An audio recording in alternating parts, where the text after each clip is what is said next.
Hello guys, ഞാനിന്നിവിടെ explain ചെയ്യാൻ പോകുന്നത് പ്രശസ്തനായ നോവലിസ്റ്റും കഥകൃത്തുമായ അലക്സാണ്ടർ ഡ്യൂമസിനെ കുറിച്ചാണ്. പ്രശസ്തനായ ഫ്രഞ്ച് നാടകകൃത്തും നോവലിസ്റ്റുമായിരുന്നു അലക്സാണ്ടർ ഡ്യൂമസ്.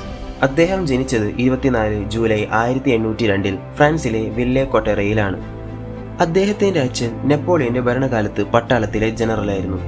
അദ്ദേഹത്തിന്റെ അച്ഛൻ പട്ടാളക്കാരനായിരിക്കെയാണ് മരണപ്പെട്ടത്. അങ്ങനെ അച്ഛൻ്റെ മരണത്തോടുകൂടി ഡ്യൂമസും മാതാവും പട്ടിണിയിലായി. പിന്നീട് അദ്ദേഹം ഒരു വക്കീൽ ഗുമസ്തനായി ജോലി ചെയ്യാനായി തുടങ്ങി. ആ ജോലിയിൽ തുടരെ തന്നെ അദ്ദേഹം മെച്ചപ്പെട്ട ജോലി അന്വേഷിച്ച് 1823 പാരീസിലെത്തി. അദ്ദേഹത്തിന്റെ കൈയക്ഷരത്തെക്കുറിച്ച് പറയുകയാണെങ്കിൽ വളരെ മനോഹരമായ കൈയക്ഷരമായിരുന്നു.